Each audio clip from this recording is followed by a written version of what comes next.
기도하겠습니다. 오늘 우리 예레미야 지금 세 번째 예레미야 말씀을 우리가 함께 나눕니다. 하나님이 택한 백성인 이스라엘 민족을 왜 하나님이 버리셨느냐라고 하는 거예요. 그들은 하나님께서 친히 말씀하시기를 나는 너희의 하나님이라고 말씀하심에도 불구하고 그들은 우상을 섬겼을 것입니다. 왜 그들은 하나님을 두고 우상을 섬겼을까요? 여러분, 나 자신을 보면 알 수 있어요. 나 자신의 삶을 보면 알 수 있습니다. 여러분, 우리가 하나님을 믿는다고 해요. 하나님의 말씀을 믿는다고 해요. 그런데 우리 안에 우상을 섬기는 건 없나요? 여전히 세상을 따라가고 세상의 것들을 섬기면서 살아가고 있지는 않느냐는 거예요. 그들이 하나님의 능력을, 하나님의 역사를 눈으로 보았어요. 출애굽을 했고요, 홍해를 건넜고요, 요단강을 건넜습니다. 여리고성이 무너지는 것을 그들의 눈으로 보았어요. 광야 40년 동안 하나님이 먹이시고 입히신 것을 경험했던 것입니다. 그럼에도 불구하고 그들은 오늘 예레미야서가 지적하고 있는 것이 무엇입니까? 작은 자부터 큰 자까지 다 탐욕 가운데 살았다는 거예요. 어린아이부터 노년에 이르기까지 탐욕으로 살았다고 이야기하고 있는 거예요. 선지자나 제사장들은 거짓을 행하고 거짓 예언을 했다는 것입니다. 그들이 하나님이 요구하는, 하나님이 원하는 선한 길을 가지 않았다. 그리고 그들이 하나님의 경고인 파수꾼의 나팔 소리를 듣지 않았다는 것입니다. 하나님은 애굽에서 나온 때부터 끊임없이 선지자를 통하여 돌아오라고 외쳤지만 그들은 하나님께 돌아오지 않았다는 거예요. 그들의 멸망의 순간에도 너희 길과 행위를 바르게 하면 하나님이 용서하신다고 말씀하심에도 불구하고 그들은 돌아오지 않았던 것입니다. 결국 하나님은 바벨론이라고 하는 강대국을 들어서 이스라엘을 심판하셨던 것입니다. 그러나 오늘 성경은 우리에게 이야기하고 있는 거예요. 하나님의 한결같은 사랑은 그들이 회복할 것을 약속하고 있는 것을 우리는 볼 수 있습니다. 31장 3절 말씀 우리 한번 읽어봅니다. 31장 3절 다 같이 시작.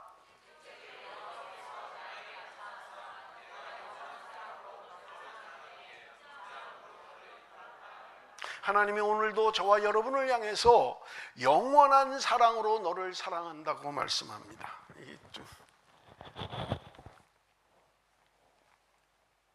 하나님이 오늘 저와 여러분을 사랑하신다는 거예요. 그런데 변치 않는 하나님의 영원한 사랑으로 사랑하신다고 말씀하고 있는 것입니다. 그런가 하면 31장 12절에 보니까 그들이 와서 시온의 높은 곳에서 찬송하며 여호와의 보옥꽃 곡식과 새 포도주와 기름과 어린 양의 떼와 소의 떼를 얻고 크게 기뻐하리라. 그 심령은 물된 동산 같겠고 다시는 근심이 없으리로다 할지어다. 그들의 죄악으로 말미암아 이제 마지막, 여러분 계속해서 말씀드립니다마는 여러분 오늘 본문의 말씀은 이제 남유다의 멸망의 끝자락에 와 있는 거예요. 그런데도 그들의 죄로 말미암아 멸망을 당하는데도 하나님은 오늘 저와 여러분에게 약속하고 있는 것입니다. 우리들의 심령은 물된 동산과 같을 것이다. 너희가 다시는 근심이 없을 것이다 라고 말씀하고 있는 것을 우리가 볼 수 있어요. 그러면서 오늘 우리가 읽은 본문의 말씀, 내가 너희들과 새 언약을 맺을 것이다 말씀하는 것입니다.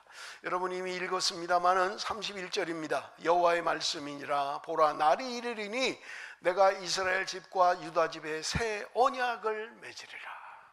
하나님이 우리와 새 언약을 맺겠다고 말씀하고 있는 거예요. 여러분 적어도 지금 예수님이 탄생하기 600년 전의 일을 이야기하고 있는 거예요. 예레미야를 통해서 하나님이 우리와 새 언약을 맺으시겠다고 말씀하고 있는 것입니다. 그렇다면 새 언약이 있으면 옛 언약도 있을 거 아니에요, 그죠? 새로운 언약이라고 했으니까, 새 언약이라고 했으니까 옛 언약도 있을 거 아닙니까? 출애굽기 31장 18절 여호와께서 시내 산 위에 모세에게 이르시기를 마치신 때에 증거판 둘을 모세에게 주시니 이는 돌판이요 하나님이 친히 쓰신 것이더라.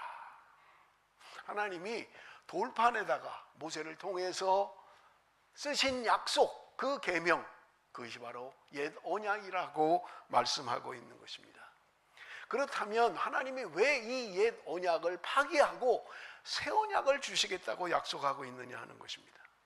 옛 언약의 특징이라고 하는 것은요, 외형적인 변화를 이야기하는 것입니다. 눈에 보이는 변화를 이야기하고 있는 거예요. 그런데 그 변화가 사람을 바꾸지 못했던 것입니다. 말씀을 지켜 순종하지 못했던 거예요. 여러분 보세요. 그들이 말씀이 없었나요? 그들에게 말씀이 없었어요? 여러분, 그들은 손목에 말씀을 메고 다녔습니다. 이마에 말씀을 메고 다녔어요. 그런데 그들이 왜 말씀에 순종하지 않는 거예요? 그들이 하나님의 약속의 말씀을 지키지 못하니까 하나님은 새 언약을 주시겠다고 말씀하고 있는 것입니다. 그런데요, 결론을 미리 말씀을 드리면 새 언약이라고 하는 것은 너희들이 지키지 못한 옛 언약을 없애버리고 새 언약을 너희에게 줄 것이다, 그런 내용이 아닙니다. 언약의 내용은요, 바뀌지 않았어요. 그럼 뭐가 바뀌느냐? 언약을 지켜 행하는 우리들이 바뀌는 거예요. 우리가 바뀌어야 된다는 거예요. 여러분, 예수님 시대에 사람들이 와서 묻습니다. 계명 중에 첫째 되는 계명은 무엇입니까? 주님이 대답하십니다. 첫째 되는 계명은 하나님을 사랑하는 것이다. 둘째는 이웃을 사랑하는 것이다 라고 말씀하셨던 것입니다. 여러분, 예수님이 새 계명을 말씀하셨나요? 아니에요. 구약시대에 있는 말씀이에요. 구약에 이미 주신 말씀이라고요. 그런데 그것이 가장 중요한 말씀이다라고 주님이 말씀하셨던 것입니다. 언약의 내용이 바뀌는 것이 아니라 언약을 지켜 행하는 사람이 바뀌어야 된다라고 말씀하고 있는 것입니다. 자, 그렇다면 하나님은 오늘 우리에게 왜 새 언약이 필요하다고 이야기하시는 걸까요? 32절 우리 한번 같이 읽어봅니다. 32절 다 같이 읽겠습니다. 시작.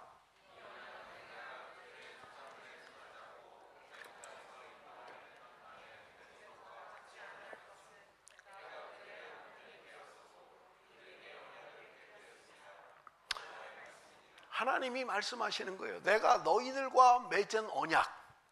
그러면서 하시는 말씀이 나는 너희의 남편이었다라고 이야기해요. 그런데도 너희들이 그 언약을 지키지 않았다는 거예요. 여러분, 우리가 결혼할 때 여기 이걸 좀 꺼주든지 괜찮네요. 결혼 서약을 하잖아요. 뭐 그냥 세상에서 결혼하는 사람은 뭐 잘 안 하지만 결혼 서약 바깥에서도 하나요?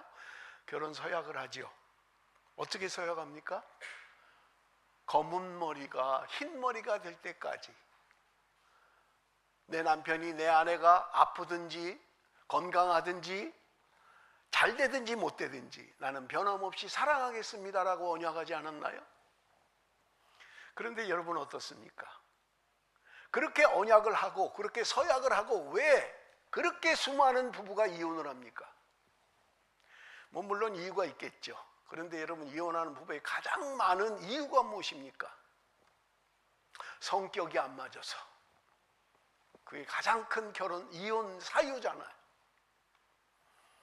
성격이 안 맞는 거 몰랐나요? 결혼 전에 몰랐어요? 그래서 이혼하는 거예요? 여러분, 우리는 성격은 다 달라요. 내 뱃속에서 낳은 자녀라 할지라도 달라요. 쌍둥이도 성격이 다릅니다. 그런데 우리는 하나님 앞에 내가 언약을 하고도 지키지 않는 거예요. 그래서 하나님이 오늘 저와 여러분에게 말씀하시는 거예요. 내가 너희들의 남편이 되었어도 너희들이 언약을 파기했다는 거예요. 지키지 않았다고 말씀하고 있는 것입니다. 그래서 내가 너희들과 새 언약을 맺을 것이다 라고 말씀하시면서 33절, 그러나 그날 후에 내가 이스라엘 집과 맺을 언약은 이러하니 곧 내가 나의 법을 그들의 속에 두며 그들의 마음에 기록하여 나는 그들의 하나님이 되고 그들은 내 백성이 될 것이라 여호와의 말씀이니라. 이스라엘 백성과 맺을 새 언약의 내용이 무엇입니까? 돌판에 새겨진 그 언약이 아니라 내가 너희들의 마음에 기록할 것이라는 거예요. 내가 나의 법을 너희들의 속에 둘 것이고 하나님의 말씀을, 그 언약을 우리의 마음에 새기겠다고 말씀하고 있는 것입니다. 그런데 여러분 기억해야 할 게 있습니다. 그 새 언약은 무엇으로 맺어졌습니까? 고린도전서 11장 25절 우리 한번 같이 읽습니다. 고린도전서 11장 25절 다 같이 시작.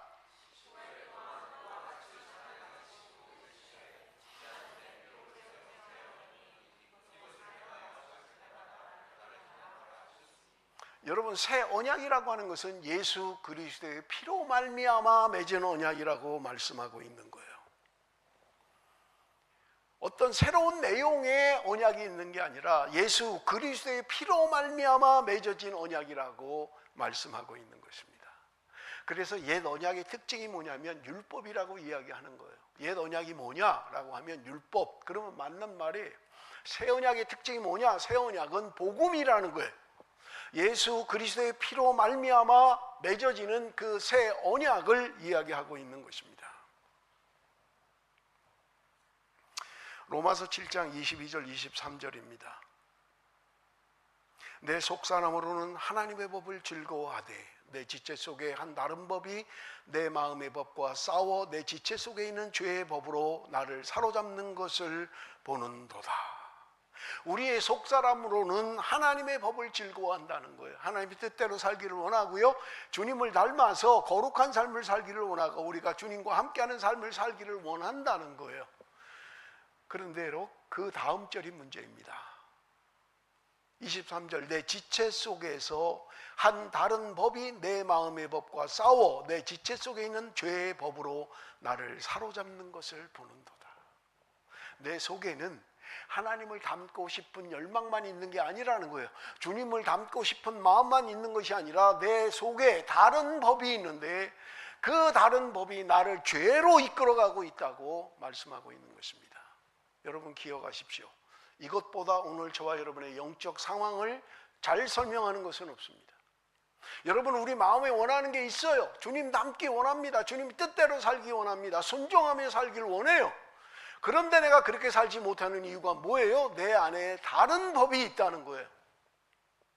여러분, 이걸 인정해야만 돼요. 그래야 우리는 영적 성장이 올 수 있는 거예요. 내 안에 내가 원하는 법만 있는 게 아니라는 거예요. 내가 원치 않는 법이 또한 내 안에 공존하고 있다는 거예요. 그런데 내 안에 내가 원치 않는 법이 나를 죄로 이끌어 간다고 성경은 말씀하고 있는 것입니다. 여러분, 오늘 우리가 새 언약의 백성으로 우리의 마음에 하나님의 말씀이 우리의 마음에 새겨지기 위해서는 어떻게 해야만 합니까? 여러분, 단순히 지적 이해의 수준이 아니에요. 여러분, 우리의 의지와 감정의 모든 정서적인 모든 것에 깊은 변화가 있어야만 합니다. 여러분, 우리가 보통 사람들이 이야기할 때 어떤 습관이 변하려면 어떤 사람은 그래요. 21일 동안 반복적으로 하면 습관이 된다는 거예요. 어떤 사람은 그래요. 54일 동안 반복적으로 하면 습관이 된다는 거예요. 습관이 된다는 건 뭐예요? 나도 모르게 무의식적으로 하는 거예요. 그거 습관이잖아요. 여러분, 내가 어떤 행동을 하게 하는 그 습관, 그것은 성향입니다. 내 안에 성향이에요. 내가 어떤 성향을 가지고 있느냐가 여러분, 내가 어떤 행동을 하느냐를 결정해 버리고 마는 거예요. 그렇다면 여러분, 내 안에 부정적인 성향을 가지고 있는 사람은요, 부정적인 행동을 하고 부정적인 말을 하는 거예요. 내 안에 긍정적인 성향을 가지고 있는 사람은 긍정적인 말을 하고 긍정적인 행동을 하는 거예요. 여러분 보십시오. 내 안에 나를 움직이는 것은 무엇입니까? 내가 가지고 있는 성향이에요. 그것이 내가 어릴 때부터 습관적으로 내 안에 밴 것이든지, 내가 세상을 살아가면서 내가 세상의 법칙이 내 안에 들어와서 자리 잡고 있는 거든지, 여러분, 우리는 그런 영향을 받고 사는 거예요. 그렇지 않나요? 제가 일부 예배 때도 말씀을 드렸습니다마는 저는 얼마 전까지만 해도 이 음식에 대한 욕심이 있었어요. 그래서 제가 한번 생각을 해봤어요. 나는 왜 이렇게 음식에 대한 그런 욕심이 있는 건가를 생각해 봤어요. 제가 기억하는 한 6살 정도까지 기억을 해요. 그 이전에는 제가 기억을 못해요. 초등학교 1학년 들어가는 것도 제가 기억이 나요. 내가 기억을 하는 한 어릴 때부터 먹는 게 만족스럽지 못했던 거예요. 먹고 싶은데 못 먹었던 거예요. 그것이 내 삶에 영향을 미쳤고 어떤 결정을 하는데 내 안에 성향으로 가지고 있는 거예요. 그러니까 저는요, 뭐 분위기 있고 맛있는데 조금 주는 거, 그거 저 별로 좋아하지 않아요. 기억하십시오. 저에게 밥을 사겠다고 하시는 분은 비싼 식당 저는 별로 좋아하지 않습니다. 배부른 식당을 좋아합니다. 그래서 국밥 이런 거 좋아해요. 그럼 배부르니까요. 여러분, 내 안에 어떤 성향이 자리 잡고 있었던 거예요. 어릴 때부터 먹지 못했던, 그래서 늘 배고팠던, 그래서 늘 희망이 배부르게 먹었으면 좋겠다라는 어떤 성향이 내 안에 자리 잡고 있었던 거예요. 여러분, 오늘 우리가 살아가면서 내 안의 성향은 어떤 성향들을 가지고 있습니까? 내가 누군가를 만나고 뭔가를 결정하고 할 때 나는 어떤 성향이, 내 안에 있는 어떤 성향이 작동되느냐 하는 거예요.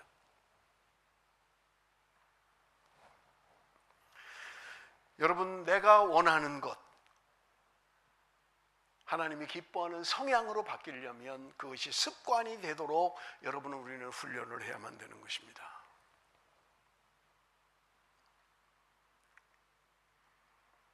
여러분, 우리가 하나님께서 우리를 새 언약의 백성으로 우리의 마음을 새롭게 하실 때 여러분, 우리는 하나님의 선하심을 알게 되고 하나님을 경외하는 마음을 갖게 되는 것입니다. 그래서 우리 안에 예배하고 싶은 마음이 생겨지고요, 하나님을 닮아가는 마음을 갖게 된다는 말입니다. 예레미야 32장 40절 말씀입니다. 우리 한번 같이 읽어봅니다. 예레미야 32장 40절 다 같이 시작.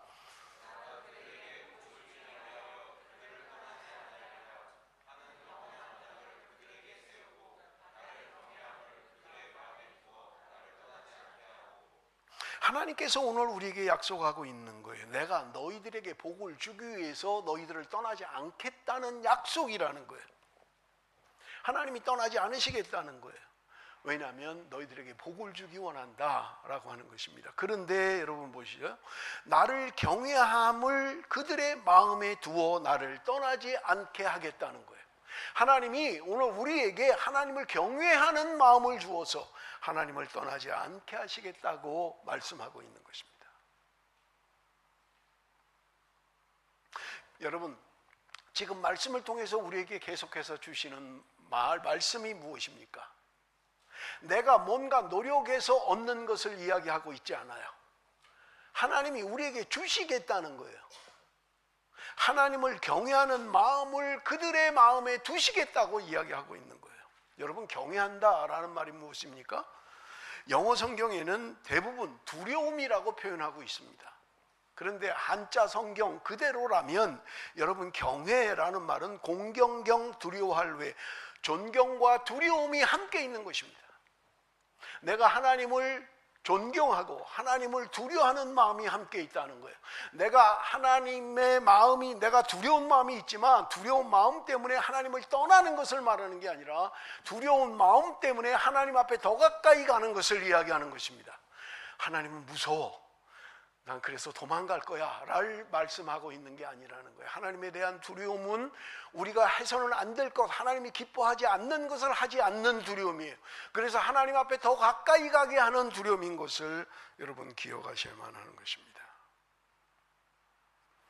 하나님께서 우리에게 주시는 우리의 마음에 여러분 새 언약을 맺으시겠다고 하시는 것은 하나님을 신뢰하고 하나님을 순종하고 그런 마음이 갖도록, 그런 마음이 들도록 하시겠다는 말입니다. 말씀드린 것처럼 새 언약이라고 하는 것은요, 새로운 어떤 다른 것을 이야기하지 않아요. 언약의 당사자가 새로워지는 것을 이야기하고 있는 것입니다. 자, 그렇다면 우리의 마음이 어떻게 새로워질까요? 우리 한번 보겠습니다. 에스겔서 36장 26절에서 27절 우리 한번 다 같이 읽습니다. 시작.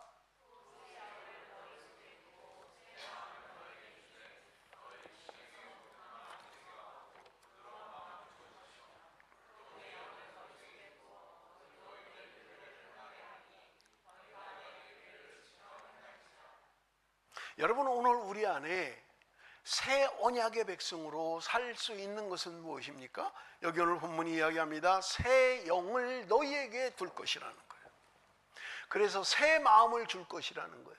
우리의 마음에 하나님의 말씀을 새기겠다고 하는데 그것은 하나님의 영이 있어야 가능하다고 말씀하고 있는 것입니다. 하나님의 영이 우리 안에 들어오면 육신에서 굳은 마음을 제거하고 부드러운 마음을 줄 것이다. 내 안에 굳은 마음이 제거가 된다는 거예요. 하나님의 영이 임하면, 성령이 임하면, 성령의 새롭게 하심이 있으면 내 안에 부드러운 마음으로 바뀌게 된다는 거예요. 사랑하는 성도 여러분, 내 마음에 뭔가 굳은 게 있습니까? 굳은 마음들이 있습니까? 여러분, 그 마음은 내 안에 새 영이 있어야 그것이 제거된다고 이야기하고 있는 것입니다. 하나님은 오늘 저와 여러분에게 부드러운 마음을 주시기를 원하시는 것입니다. 여러분, 나 자신을 한번 돌아보십시오. 나는 굳은 마음을 가지고 살아가고 있습니까? 나는 부드러운 마음을 가지고 살아가고 있느냐 하는 것입니다.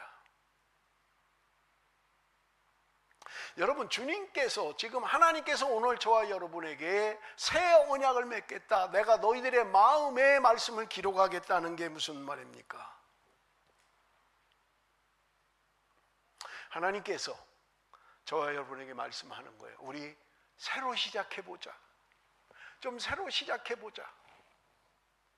내가 너희들에게 말씀을 주었음에도 불구하고 너희들이 말씀을 지키지 못하고 말씀대로 살지 못하고 하나님이 기뻐하는 삶을 살지 못한 너희들에게 내가 너희들과 새 언약을 맺을 것이다. 새 영을 부어넣어 넣어서 너희들에게 새 마음을 줄 것이다. 그러니 우리 새로 시작해보자, 그 말이에요. 하나님께서 오늘 저와 여러분을 향하여 새롭게 시작해보자는 거예요. 네가 못한 것, 네가 하지 못한 것 다시 시작해보자는 거예요. 기도 생활에 실패했느냐? 사랑하는 일에 실패했느냐? 자녀를 돌보는 일에 실패했느냐? 예배에 실패했느냐? 낭망하지 말라는 거예요. 하나님이 오늘 저와 여러분을 향해서 우리 다시 시작해보자. 내가 너에게 새 마음을 줄 테니 내가 너와 새 언약을 맺어서 너희의 마음에 하나님의 말씀을 기록할 테니 우리 다시 한번 시작해보자 말씀하고 있는 것입니다. 마귀는 우리에게 유혹합니다. 안 돼, 해봤잖아, 또 그럴 걸 뭐, 자꾸 포기하게 만듭니다. 그런데 성령 하나님께서는 오늘 저와 여러분에게 말씀하십니다. 우리 한번 다시 시작해보자. 다시 시작해보자. 주님이 말씀하고 있는 것입니다. 34절, 그들이 다시는 각기 이웃과 형제를 가리켜 이르기를 너는 여호와를 알라 하지 아니하리니 이는 작은 자로부터 큰 자까지 다 나를 알기 때문이라. 내가 그들의 악행을 사하고 다시는 그 죄를 기억하지 아니하리라. 여호와의 말씀이니라. 예수 그리스도의 십자가의 보혈을 통해서 오늘도 우리에게 약속하시는 것입니다. 우리의 죄를 사해 주시겠다는 거예요. 주님의 보혈로 우리의 죄를 사해 주시겠다고 약속하고 있는 것을 우리는 볼 수 있는 것입니다.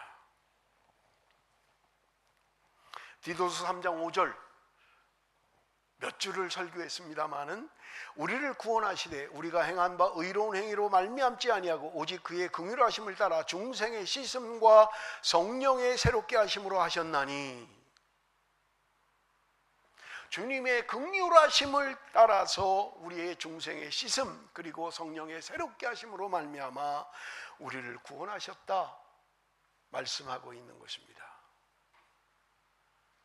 그렇다면 새 언약의 백성이 된 저와 여러분, 하나님이 오늘 저와 여러분에게 기대하는 것은 무엇일까요? 하나님이 새 마음을 주시고 새 영을 주셔서 우리의 마음을 새롭게 하고 굳은 마음을 제하고 부드러운 마음을 주실 때 하나님이 오늘 저와 여러분에게 원하시는 게 무엇이겠느냐 하는 거예요. 고린도후서 3장 5절 우리 한번 다 같이 읽어봅니다. 고린도후서 3장 5절 다 같이 시작.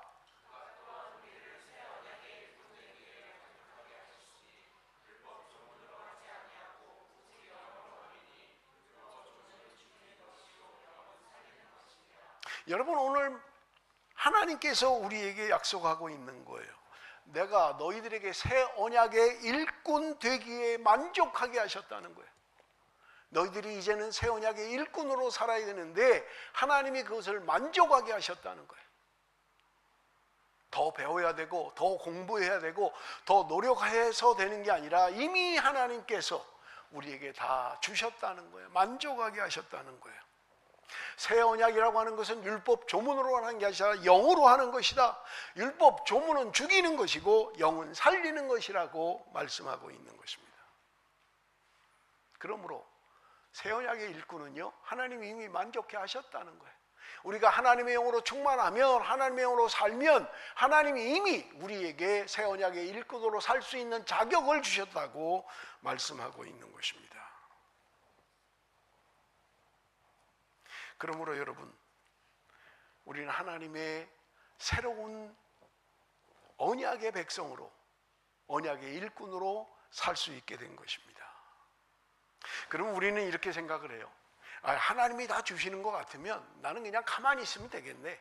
난 뭐 그냥 기다리다가 하나님이 주시면 하고 안 주시면 못하고, 우리는 그렇게 생각을 해요.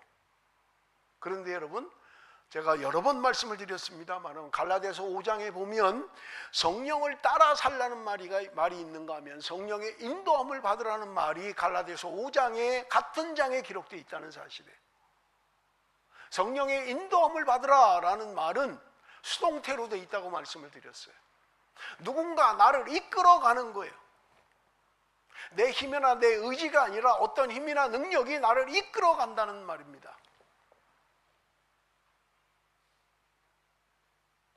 바울이 2차 전도여행 때 아시아로 복음을 전하려고 계획을 세웠어요. 1차 전도여행 때 세워진 교회들을 돌아보기를 원했던 것입니다. 그런데 하나님이 환상을 보여주셨던 거예요. 바다 건너편에 있는 마게도냐 사람이 건너와서 우리를 좀 도와주라라고 하는 환상을 보았어요. 그때 바울은 자기가 계획하고 자기가 기도하면서 준비했던 2차 전도여행의 목적을 바꿨던 것입니다. 그래서 그는 마게도냐 쪽으로 전도의 여행을, 선교의 여행을 바꿨던 거예요. 그것이 지금의 유럽이 복음화되는 계기가 되었던 것입니다. 이것이 성령의 인도하심입니다. 내가 계획하고 내가 기도하고 준비했지만 하나님이 나를 이끌어 가실 때가 있다는 거예요. 그런데 성령을 따라 살라는 말은 능동태로 되어 있어요. 내가 주관이 돼서 내 의지를 가지고 성령을 따라 살아야 된다는 말입니다. 올해 초에 성경 읽기로 작정한 사람이 굉장히 많았어요. 여러분, 쉽지 않아요. 제가 보니까 지금은 뭐 잘 20명도 잘 안 올라오는 것 같아요. 내가 읽겠습니다. 성경 일독하겠습니다. 그래 놓고 못 읽는 거예요. 여러분, 내 의지대로 되지 않는다는 거예요. 그럼에도 불구하고 성령을 따라 살라는 말은 내가 귀찮고 힘들지만 의지를 가지고 해야 된다는 거예요. 내가 안 읽으면 또 사모님 연락 올 거야. 또 읽으라고 연락하실 거야. 아유, 귀찮아. 내가 해야지. 저도 그래요. 어느 때는 잘나고 누웠다 아이고 성경 안 읽었네. 가서 다시 읽고 올릴 때도 있어요.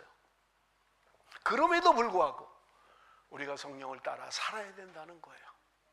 말씀을 읽고 성령을 따라 살 때 하나님께서 우리의 삶을 인도하신다는 것입니다. 기억하십시오. 성령께서 나를 인도해 가실 때가 있는가 하면 내 의지와 내 노력과 내 힘으로 성령을 따라 살아야 할 때도 있다는 말입니다. 요한일서 5장 6절, 이는 물과 피로 임하신 이시니 곧 예수 그리스도시라. 물로만 아니요 물과 피로 임하셨고 증언하는 이는 성령이시니 성령은 진리니라. 진리 되신 성령께서 오늘 저와 여러분을 진리로 이끌어 가신다는 거예요. 그래서 요한복음에 보면 성령이 우리 가운데 임하시면 성령은 우리를 가르치시고 성령은 우리를 기억나게 하시고 성령은 나를 인도하신다고 성경에 분명하게 말씀하고 있는 것입니다. 내가 성령의 사람으로 사는 것은 공부를 더 해야 되는 게 아니에요. 내가 신학적으로 뭔가 있어야만 할 수 있는 게 아닙니다. 여러분, 내가 가진 게 없어도 괜찮아요. 내가 배운 게 없어도 상관없습니다. 성령께서 나를 가르치시고 인도해 가실 거예요. 여러분, 그것을 경험해야만 합니다. 저는 지금도 잊어버릴 수가 없어요. 제가 청년 때 20대 초반에 제가 다니던 교회에는 월요일 날 여자들만 모여서 기도하는 모임이 있었어요. 내가 은혜를 받고 나니까 그 기도회도 가고 싶은 거예요. 남자 한 명도 없어요. 여자들, 권사님, 집사님들만 있는 거예요. 그런데 거기 여자분들만 있는데 가서 같이 기도하고 했어요. 왜냐하면 좋으니까, 그게 기도하는 게 좋으니까, 성령이 내 안에 임하니까, 성령의 새롭게 하심이 있으니까, 성령으로 충만하니까 말씀 읽는 자리가 좋고 말씀 듣는 자리가 좋고 찬양하는 자리가 좋은 거예요. 아무도 오지 않는 그 남자들은 하나도 없는 그 자리에 제가 청년 때 참석을 했어요. 그런데 그 기도 모임을 인도하시는 권사님은요, 초등학교도 나오지 않은 분이에요. 초등학교도 나오지 않았어요. 그러니 지식적으로 얼마나 부족한 사람입니까? 물론 뭐 초등학교 안 나왔다고 해서 다 뭐 무식하다라고 이야기할 수는 없지만, 일반적으로 보면 초등학교를 안 나왔으니 그분의 지적 한계라는 게 있잖아요. 그런데 이분이요, 거기 대학 나온 집사님들, 그 사람들을 가르치는 거예요. 그들에게 말씀을 가르치는 거예요. 세상 지식으로 가르치는 게 아니었습니다.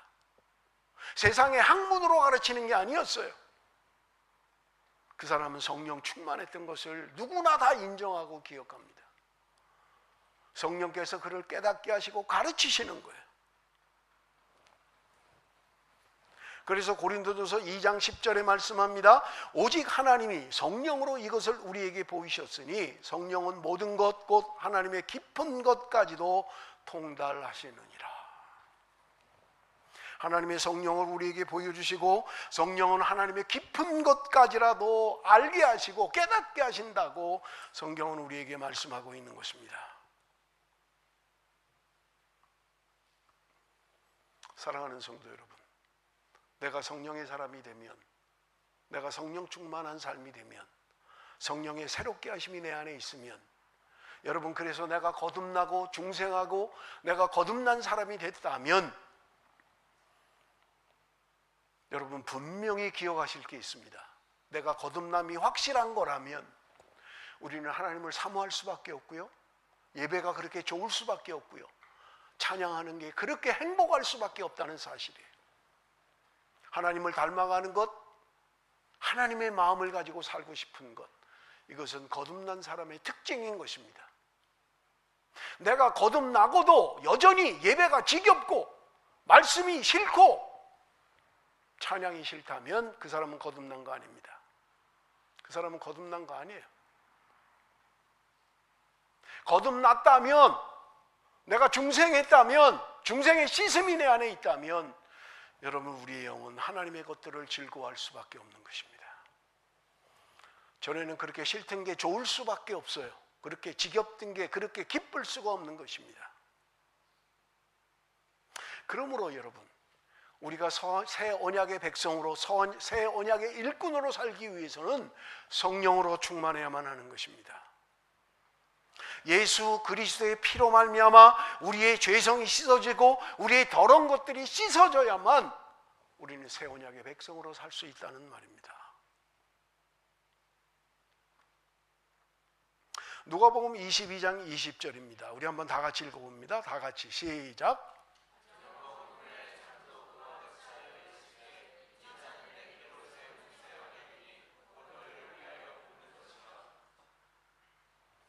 이 잔은 내 피로 세우는 새 언약이니 곧 너희를 위하여 붓는 것이라.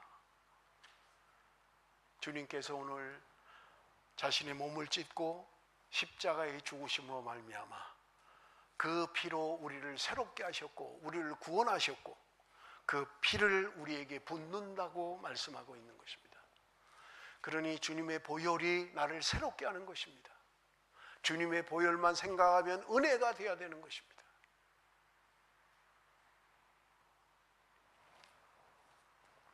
말씀을 맺겠습니다. 오늘 하나님께서는 저와 여러분에게 약속하고 있는 것입니다. 나는 그들의 하나님이 되고 그들은 내 백성이 될 것이라. 하나님의 백성은 마음속에 성령을 모시고 사는 사람인 것입니다. 성령이 내 안에 충만한 사람이에요. 그럴 때 우리는 새로워질 수 있고 새 언약의 백성으로 살 수 있는 것입니다. 하나님께서 오늘 저와 여러분을 새 언약의 일꾼으로 삼으셨다고 말씀하고 있는 것입니다. 여러분, 내가 살고 나의 가정이 살고 우리의 교회가 사는 것은 여러분, 이제 우리는 새 언약의 백성으로 살아야만 합니다. 하나님의 영으로 새 마음을 갖고 굳은 마음을 제하고 부드러운 마음으로 하나님을 향하여 하나님이 주시는 그것을 따라 살 때 하나님께서는 우리에게 모든 것을 주셨다고 말씀하고 있는 거예요. 내가 무언가 더 연구해야 되고 내가 무언가 더 추구해야만 얻을 수 있는 것이 아니라 내가 너희들 모든 것을 이미 만족했다. 그러므로 여러분, 무엇을 더 자꾸 배우려고 하지 말고요, 하나님께 나가야 됩니다. 성령의 사람으로 살도록 해야 됩니다. 오늘 우리가 기도해야 할 것은 하나님, 내가 새 영으로 새로운 사람이 되기를 원합니다. 하나님의 영으로 새 언약의 백성으로 살기를 원합니다. 그것이 아니면 내게는 소망이 없습니다. 여러분, 그런 마음을 가지고 하루를 살고 한 주간을 살아가는 저와 여러분이 되시기를 바랍니다. 기도하겠습니다.